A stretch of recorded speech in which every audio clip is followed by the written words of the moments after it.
Good evening. We are English Dogs. My name is Pinch. My name is Ade. My name is Gizbutt. And you're watching Superskum.com. Down the shadowy moon, rides with the clouds and hides within the wavy bands of the Galaxy. He's settling for no one to entirely be out.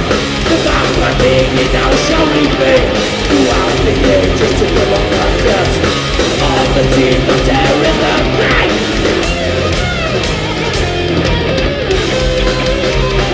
Hey, this is Birgit Haugen, and we are here with English Dogs.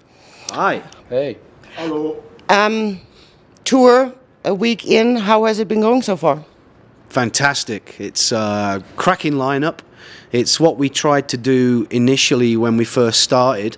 Bring the punks and the thrash metal heads together. There's no reason for them to be apart. And this tour is proving what we thought could work 25 years ago, and it's really, really working now. Yeah, never seen so much leather, so many bristles, studs, and acne. And acne. You guys encourage stage diving? Certainly. And, well, the venues here in the States, they are more like you go on stage, you get thrown out. So how do you guys deal with that? We've not seen any of that. We've not seen anybody get thrown out for that, really. No. We have to advance with the venue that it's part of the show. I mean, the Casualties actually have it in their contract that stage diving is allowed. The kids, they're great. They get up, do a funny dance, and they're off. You know, we've only had one guy who just stayed, and that's because I don't think he knew where he was.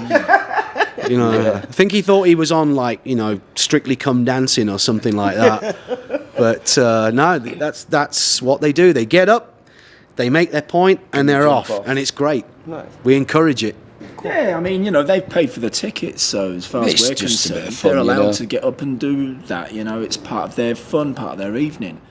Going back to 1986, what is different touring in the States now compared to almost 30 years ago? Now we get paid. We used to only get paid in beer and pizza. And that's because they wanted to keep us so drunk that we forget about getting any other money. Because when we came across in 86, I think I had about $4 in my pocket, and I went home with about $2 in my pocket. But I had a great time. Now, you know, obviously here we are later on. We've all got, you know, more responsibilities, and we don't care so much about the beer and pizza. Yeah, we like all different American food. It doesn't just have to be pizza. You can give us anything. Really like Chipotle, actually. Chipotle. Actually, this would have been a question later on in the interview. What is your beer of choice on this tour, or do you have to kind of drink what the venues give you? We're all different, really, you know. Wheat beer. He likes his German stuff. He likes his Yeah. IPA. I like my cider.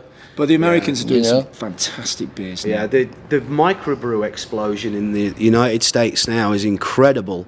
You know, I mean, I've been living in San Diego for 10 years, so I've seen it develop, and some of the best beers in the world are coming out of San Diego County now, and it's absolutely incredible. I mean, they don't rival, they surpass beers in most places around the world, and it's a great thing. The Christie brothers, they have a tattoo shop somewhere in Dana Point. So how did they become part of this lineup? Are they friends with yours, or? Yeah, he's Craig is my tattooist. You know, he did like all this for me. Rayton or Ray? Raygun tattoo. Yeah, I mean, hanging out with them, I just kind of thought of it one day. Well, they're English Dogs fans. They keep asking me to play stuff with them in their band. They cover a couple of English Dog songs, and when we finally got it together that, you know, the time was right to do this, it was a no-brainer really that they were the two rhythm section guys, the go-to guys, because they could come down and rehearse with me in San Diego. We could file swap with Adi and Giz in the UK. And it was like we'd rehearsed together. So when we actually did rehearse together for the first time... That was in San Diego, right? In San Diego. We just blasted through it. It was raw. It was great. We all knew it. It was perfect. Real quick about Wakey. He has Wakey and Friends version of the English Dogs in the UK right now. Are there any legal ramifications, or who owns the name of the band? Well, Because you are one of the founding members, so... well, I actually started the band and I asked Wakey to join. We weren't called English Dogs then. That came like, a couple of months after. But I have to be delicate about this because Wakey, when he restarted the English Dogs thing, he never really asked me to join on a serious basis, and he has ended up with him, who is the only kind of original member, as in original Releasing Records member, and a bunch of guys who I've no idea who they are. And unfortunately, somebody within their camp is saying that they are the original members and we have no original members. Now, this is the Forward into Battle tour. I am the founding member of the band. I'm an original member of the band. I played on every recording that the band ever put out, up until recently when Reiki released a couple of English Dogs records.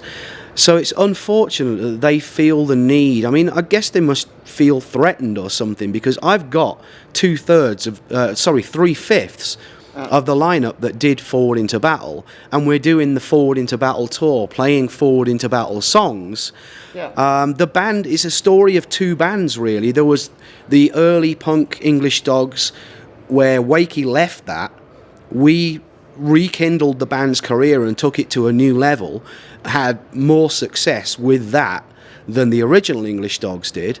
So who's got the right to the name? Shit, I would say we have. AD started singing when Wakey left, right? He left, Yeah. yeah. Yes. And at the same time as Giz joined the band as well. Any of you still, well, you guys, because you are still in England, still in contact with Pete?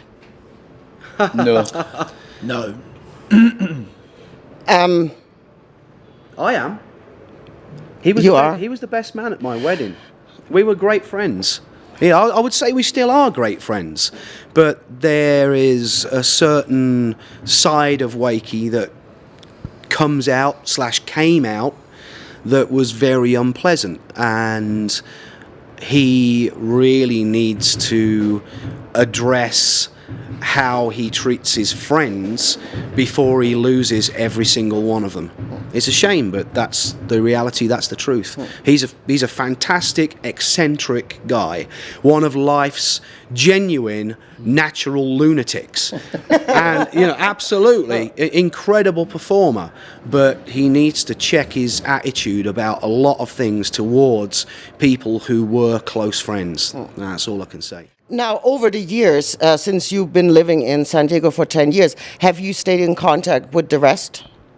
What, these guys? Yes, these guys? Yeah, with him? No, I went for one drunken night out in the UK with him, which was, I can't really tell you about that story. And with Giz, I just saw him occasionally through me being in the UK with the Damned. Come to the gigs, and I'd wait till the end, and then I'd meet up with Pinch. There was one time we went out in Nottingham, didn't we? And then there was a couple of times in Peterborough, and then finally we had like a little 90s reunion night in Peterborough where we all got together with old friends. We went out for a curry, and it was then that I put it to Pinch. How do you feel about reforming to perform the Forward into the Battle? So it was originally your idea. I'd wanted to make it happen for a long time. I just realised how much I liked the songs, I liked the crossover, I liked I really liked Pinch's lyrics, and his lyrics were actually influencing lyrics I was writing for my band over there. And I just had that kind of thing where I thought we had something so good, and it only lasted that long, and could we possibly make it happen again? Forward into Battle, 1985? 85.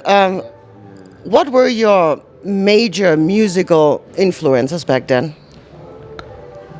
Metallica, Yeah, Slayer, Metallica. Discharge, yeah, bands like, Bad Brains. But that was just evolving, and when we say Metallica, we mean like demos. We mean demos that we heard demos, of, and we'd listen to it, and we was going, shit, man, what is this? Is this punk with lead guitars or is it metal with punk vocals? With punk vocals, you Yeah, know, very, and very it's early like sort of hardcore bands, Black Flag and Naked Reagan. Hardcore in the States had a metal edge to it. A lot of it sounded like it was influenced by Black Sabbath. And so when GBH kind of came along and they sounded like Motorhead, and we loved that. You guys went on to tour with them in Germany, right? With GBH, original English Dogs. That's how we got our start, really. We just we got on great with them in the UK. Asked if we could play with them as much as possible. They said, we're playing in Munich, so if you guys want to come across, we'll try and get you a show. So all we knew was that GBH were playing in Munich. So we piled into a car. They were actually playing in Dachau, not Munich, and we scoured the city for posters and finally found a poster. Got to the gig before they did. When they turned up, the drummer had food poisoning or something, couldn't play, so I played for GBH that first night, which was fantastic. And we just formed a great relationship from then on. They really kind of got us signed to Clay Records initially, because they kept pushing us to Mike Stone, the owner of Clay, up till the point where Colin from GBH said, "You've served your apprenticeship, it's time to go out on your own," you know, and we did. The thing is that GBH, lovely guys, they've actually been quite a strong part of all of our sort of development, because I had the Destructors, and they brought the Destructors out on the City Baby Attacked by Rats tour, and that was 1982. So they helped us step up. They've done it with all of us. Do you think the versatility of your albums is kind of what made you as a band? I'm going to pass this one over to my guitar writing colleague here. Because ever since he came, it was more metal, more metal tinged, for sure. Yeah, I mean, we were daring. It's your fault. No. We were stepping out a little bit. We were being adventurous. We were, teenagers, and we just we wanted to try and create something new. We were really pushing the boundaries, being, more daring than most. I'm not saying that we'd do that now, but we certainly, we saw the limits. And but I think it was more with like To the Ends of the Earth and Forward into Battle that we got the chemistry of it right, the crossover. That's the and real same with crossover. Metamorphosis as well. We did it with that. You sang on you sang on Legends also, right? Mm-hmm. Yeah. So I know the name of the tour is Forward into Battle, and then I know you played that album and songs from the Before and After EP. Why nothing from Legends? It's not time to yet. We're not going to say that we definitely never will, but now isn't the time for it. And we'll see if we get enough of a request, then we'll consider it. But right now, let's concentrate on the now. What we're doing. And also, Forward into Battle was never played live in its entirety, and we think it flows really well as a live thing. So we just decided, what the hell, we'll just go for the whole album, bang the To the Ends of the Earth 12-inch on the end, and everybody should be happy. We've got a Christie twin. Over there's a Christie twin. Punk crossover type of stuff was very, very popular in the UK and now here in the US. People are rediscovering that genre. Do you think that genre is as relevant today as it was back then? I think it's more relevant nowadays. I think, kids have done their homework and they've discovered, they've not got the blinkers that the punk factions had back in the day. To fragment an already small movement into several different camps is completely negative and pointless when it's all the same big melting pot of horrible noise. What's the point in breaking it up into like pizza slices? And you can only like pepperoni, or you can only like Hawaiian. Why not just like the whole pizza, because it's a small enough pizza as it is. Your shows too, pretty good attendance? Yeah, very good. Yeah, they want it. Better than what we thought, to be honest. It's one of the things that we saw the other day. We've seen it at every gig, but in Chicago, right in front of us was just like 200 right at the very front. Kids that were just wearing the denim, the leather, and their The long hair, the hairstyle. Mohican. They just looked exactly like how we looked on the back of Forward into Battle. Who was the one with the blonde hair back then? The bassist, the old bassist. He turned into a fat, useless alcoholic who nobody cares about. And I'm not afraid to say that It on was a camera. waste of space. He was that guy who knew you were leaving at 2 o'clock to do a 200-mile drive, and he would make you wait for an hour because he's like doing his face with a washcloth, centimetre by centimetre. Yeah, it's all right, I'll be down in a minute. 45 minutes later, you go up and he's still doing it. People like that who don't care, I don't care about them, so... Yeah, and I fully agree with that as well. Have you guys entertained the idea of recording a new album? And if you do record a new album, will it be self-released or with a major label, indie or otherwise? It's early days yet. We have been speaking about it. We have been listening to a few things, and you know, we're just basically looking into the possibilities of it at the moment. So that's as far as it goes as we speak.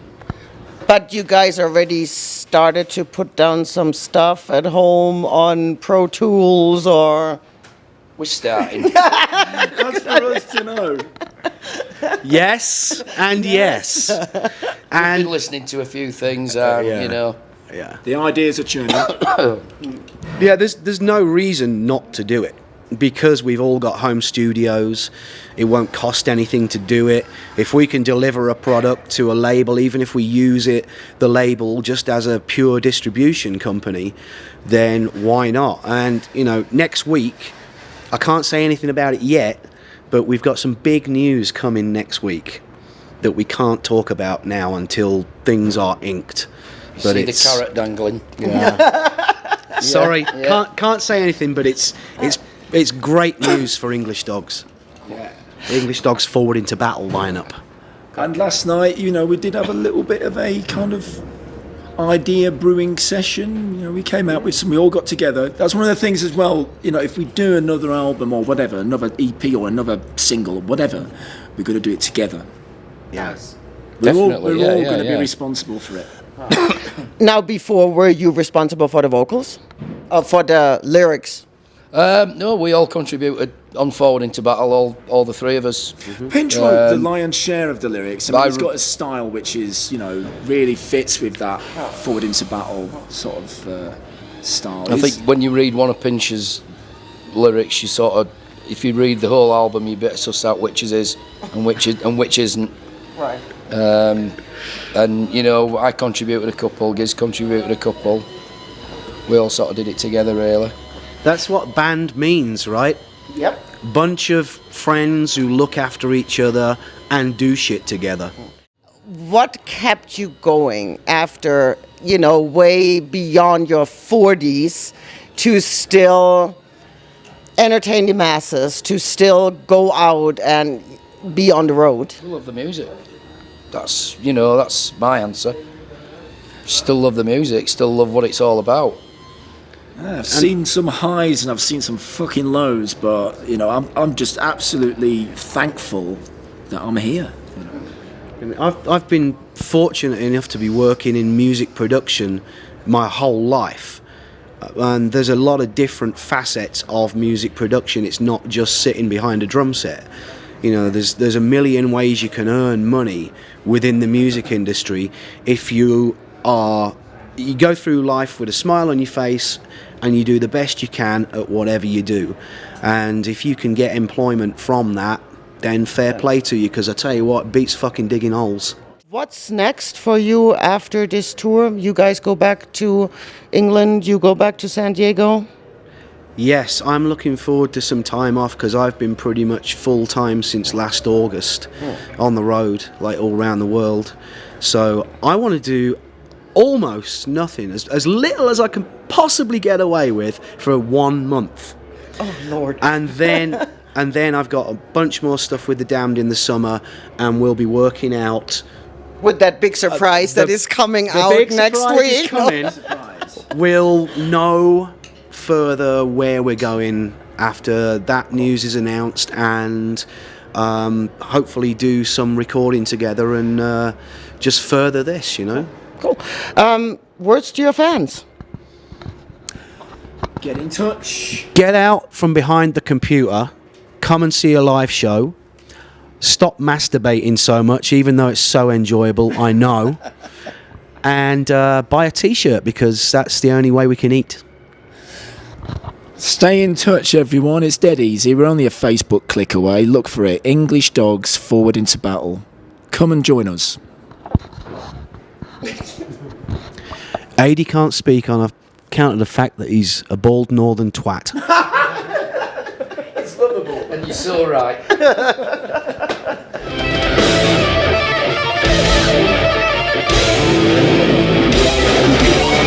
tread the ignorance, not about by the law. We've heard that crap a million times before. When they all get the greedy hands back and the dirty hour.